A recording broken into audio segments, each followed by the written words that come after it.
GS for ethics paper नीति शास्त्र के बारे में। और हमारा टॉपिक्स है एप्टीट्यूड, अभिक्षमता। हम पहले एटीट्यूड के बारे में बात कर चुके हैं पहले के लेक्चर में।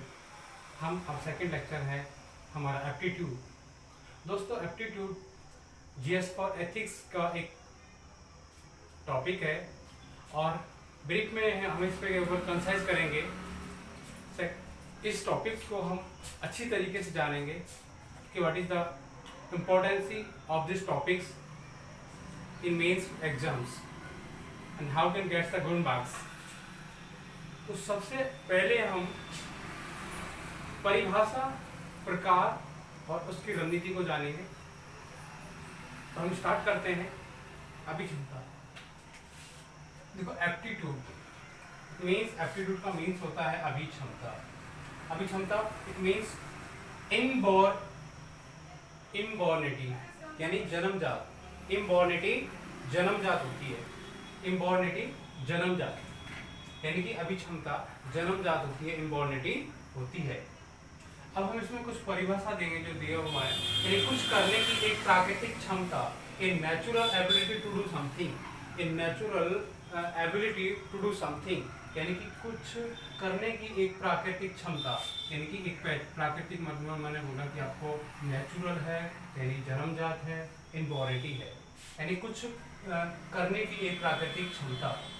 अब कोलिंस की जो डिक्शनरी है, कोलिंस की जो डिक्शनरी में जो परिभाषा दी है उसके बारे में हम बात करेंगे कि कोलिंस की जो डिक्शनरी है उसमें इसको किस प्रकार से परिभाषित किया गया है, तो उसके बारे में हम जानेंगे। हमने पहले जाना कि आपको कि कुछ करने की एक प्राकृतिक क्षमता। अब इसकी हम परिभाषा को जानेंगे ठीक तरीके से। कोलिंस की परिभाषा में क्या दिया है, तो किसी विशेष कार्य या गतिविधि के लिए, किसी विशेष कार्य या गतिविधि के लिए किसी की योग्यता, उनकी योग्यता कि वे जल्दी से सीख सके और उसे अच्छी तरीके से कर सके। इट मीन्स कोलिंस की डिक्शनरी दिया है कि किसी विशेष कार्य या गतिविधि के लिए किसी की योग्यता, उनकी योग्यता कि वे जल्दी से सीख सके और उसे अच्छी तरीके से सीख सके या अच्छी तरीके से उसको कर सके, उसको ही हम अभिक्षमता कहते हैं। कोलिंस की जो डिक्शनरी में दिया है उसको कर सके। अब देखो, हमने तीसरे विद्वान की वेबर की परिभाषा दी है कि जो वेबर ने दिया है वेबस्टर के द्वारा, तो उसमें हमने क्या जाना, तो एक मैन जो परिभाषा दी है उसके बारे में बात करेंगे कि अभिभाषा, वो तो हम कोलिंस डिक्शनरी अन्य प्रकार के जो विद्वानों ने परिभाषा दी है, जिस डिक्शनरी में जो परिभाषित किया है उसके बारे में हमने जाना है। अब एक निश्चित रूप से जानेंगे कि अभिक्षमता की परिभाषा क्या होती है। दोस्तों, अब उसको हम विशेष रूप से जानेंगे। अभिरुचि की परिभाषा यानी कि डेफिनेशन ऑफ एप्टीट्यूड, किसी गतिविधि या कार्य को करने की एक सहज क्षमता शामिल है। यानी किसी गतिविधि या कार्य को करने की एक सहज क्षमता शामिल है। यह संक्षेप में हम सभी के लिए कुछ खास क्षेत्रों में अच्छा करने के लिए दुनिया में आते हैं। यानी कि किसी गतिविधि या कार्य को करने की एक सहज क्षमता शामिल है। ये संक्षेप में हम सभी के लिए कुछ खास क्षेत्रों में अच्छा करने के लिए दुनिया में आते हैं और शायद दूसरों में ऐसा नहीं है। यह क्षमता पर्यावरण, चर और स्वपोषण को बढ़ाती है और हम विशेष डोमेन के एक निश्चित योग्यता के साथ पैदा हुए हैं।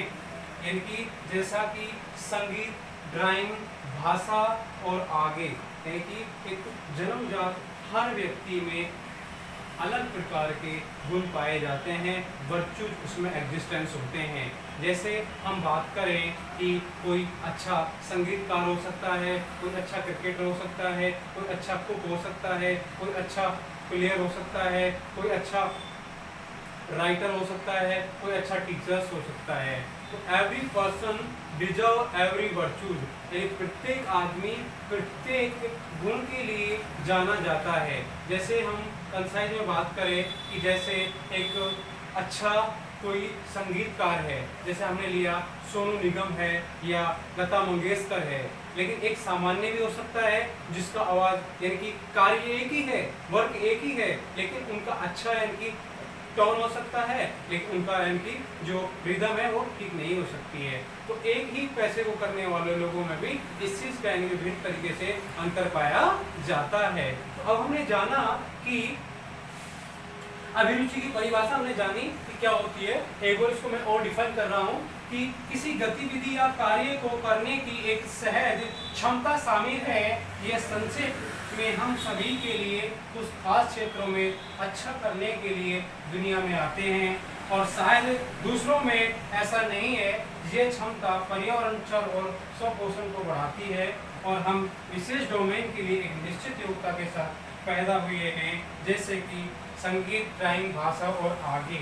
अब इसमें हमने जाना, जैसे हम एक एग्जांपल दे सकते हैं, जैसे सचिन तेंदुलकर अच्छा क्रिकेटर था, यानी कि सचिन तेंदुलकर एक अच्छा क्रिकेटर था, इट मीन्स उसमें जन्मजात गुण थे, इट मीन्स वो एक स्पेशलाइजेशन था। जैसे हम बोल सकते हैं कि he was a specialisation in cricket, यानी कि वह क्रिकेट में एक स्पेशलाइजेशन था। जैसे मैं एक अन्य क्रिकेटर की बात कर सकता हूँ कि वो उतना अच्छा नहीं था जैसे सचिन थे। जैसे मैंने अब से यहाँ कंपेयर करूँ कि Sachin is best player of cricket and other हमने दूसरा लिया कि मोहन इतना अच्छा नहीं है जितना सचिन है। तो यहाँ हमने उनके जन्मजात गुणों के बारे में जाना। अब हम बात करते हैं दोस्तों टाइप्स ऑफ एप्टीट्यूड, ये अभिक्षमता के प्रकार क्या होते हैं। तो दोस्तों what is the types of aptitude यानी या काइंड्स ऑफ एप्टीट्यूड, यानी कि इसके क्या कितने प्रकार होते हैं, एप्टीट्यूड के कितने प्रकार होते हैं, उसके बारे में हम अब एक एक के बारे में जानेंगे। दोस्तों इस टॉपिक को मेंस के तौर पे ये टॉपिक बहुत इंपॉर्टेंट है। हम आपको ऐसे नए नए लेक्चर्स लेके आते रहेंगे। दोस्तों एक पहले आप सबसे पहले कि मेरे इस चैनल्स को online DK Sharma online platforms में आपका सबका स्वागत है और इस चैनल्स को आप मोर एंड मोर इसको सब्सक्राइब करें, लाइक करें। अगर कोई प्रॉब्लम्स है, कहीं दिक्कत है, आप कमेंट्स करें। कमेंट्स में लिखने से ये होगा दोस्तों कि मैं आपके रिलेवेंट चल रहा हूँ और यानी कि मैं सिलेबस और यूपीएससी क्या चाहती है दोस्तों उसके अकॉर्डिंग हम दे रहे नहीं है, क्योंकि हमें यूपीएससी का अकॉर्डिंग करना है। यूपीएससी में क्या होता है, यूपीएससी के अंदर जैसे प्रीवियस ईयर्स के जो एग्जाम्स हुए हैं उनके जो पेपर्स हैं उसके बारे में हम बात करेंगे।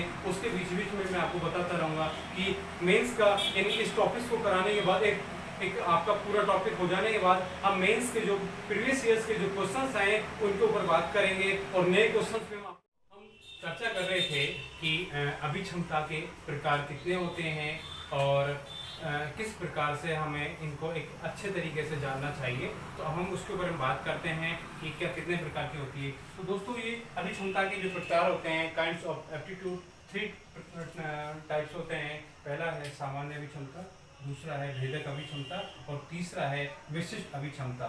जैसे सामान्य अभिक्षमता में कार्य करने की क्षमता, व्यक्ति द्वारा खाना बनाना, यानी कि सामान्य क्षमता आ गया किसी व्यक्ति के द्वारा खाना बनाना, यानी कि जो कार्य सामान्य रूप से किया जाता है किसी व्यक्ति के द्वारा किसी चीज कार्य को करना, वो सामान्य कार्य में आता है, सामान्य अभिक्षमता में आता है।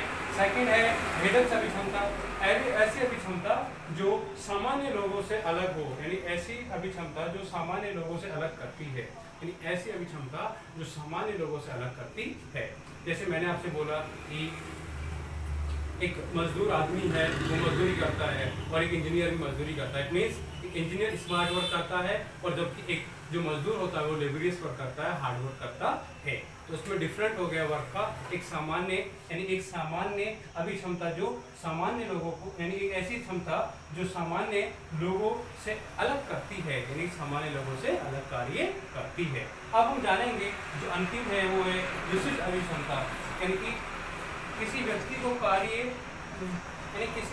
को कार्य करने की विशिष्ट दक्षता या योग्यता को ही हम विशिष्ट यानी कि अभिक्षमता कहते हैं, यानी कि किसी व्यक्ति को कार्य करने की विशिष्ट योग्यता या अयोग्यता या दक्षता को हम विशिष्ट अभिक्षमता कहते हैं। जैसे हम इसका एग्जांपल दे सकते हैं कि आपको कि एक व्यक्ति के द्वारा कपड़े धोना, एक व्यक्ति के द्वारा कपड़े धोना, यानी जिस प्रकार के व्यक्ति आदमी अपना कपड़े धोता है और उसकी इस्त्री करता है, बाद में उसकी प्रेस करता है, उस प्रकार हम जान सकते हैं कि एक वॉशरमैन के द्वारा कपड़े धोना और जिसको प्रेस करता है उसका एक अंदाज और उसका जो यानी कि उसका जो तरीका वो अलग होता है।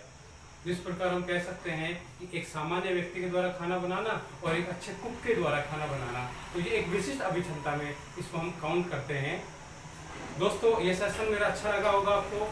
मैं आपको ऐसी नई नई वीडियो लाता रहूँगा और डेफिनेटली हम इथिक्स के अंदर अच्छे मार्क्स लाने के लिए मेरी पूरी स्ट्रेटजी है। दोस्तों, आपको एक करना नहीं होते, एक काम है, यानी कि आप इसको मेरे चैनल्स को लाइक करें, सब्सक्राइब करें और प्रॉब्लम होने पर कमेंट करें। Thanks for this video.